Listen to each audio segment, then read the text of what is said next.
एक राम है सबसे न्यारा, पांचवें स्थान के मालिक वो सत्पुरुष भगवान जो हमारे आपके सच्चे पिता हैं। महात्माओं ने कहा भाई एक वो राम है, तो महात्मा तो उस राम की महिमा गाते हैं।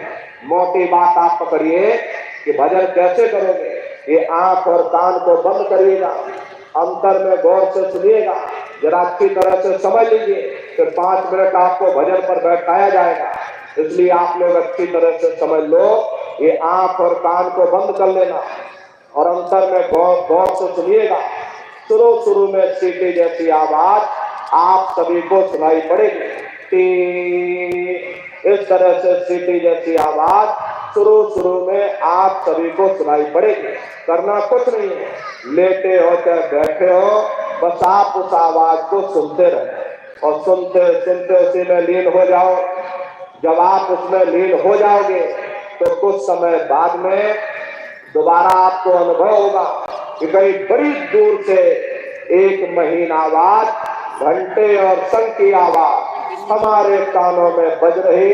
और जब घंटे शंख की आवाज आपको अपने अंदर सुनाई पड़ने लग जाए, तब आप सीटी की आवाज को धीरे से छोड़ देना और घंटे शंख की आवाज को पकड़ लेना। एक बार प्रेमी भाई बहनों आप उस आवाज को पकड़ लो, फिर वो आवाज आपको नहीं छोड़ेगी।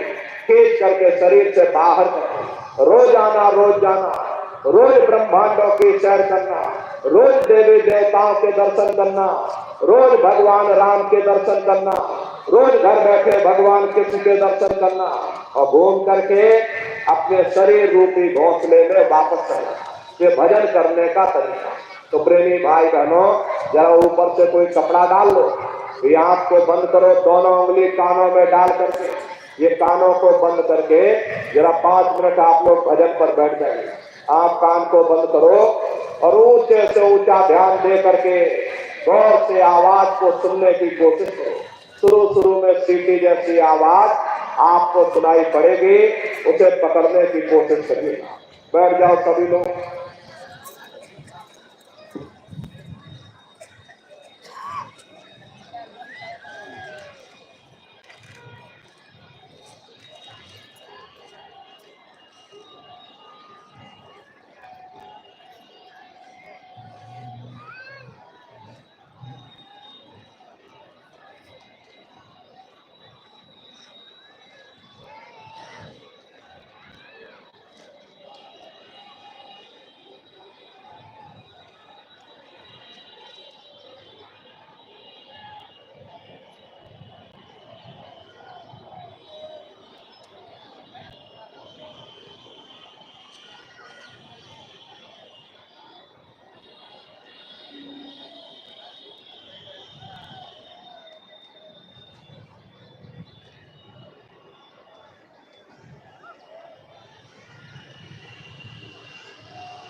खोल दीजिए आप कान खोल दो। तो प्रेमी भाई बहनों ये है भजन करने का तरीका। इसी तरह से सुमरन, ध्यान और भजन जैसे आपको बताया गया आप लोग अपने अपने घरों में बैठ करके करिएगा।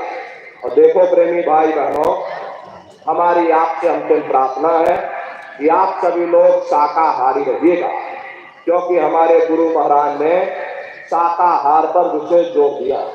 गुरु महाराज हमारे कहते थे कि बच्चे बच्चियों तुम लोग शाकाहारी रहे।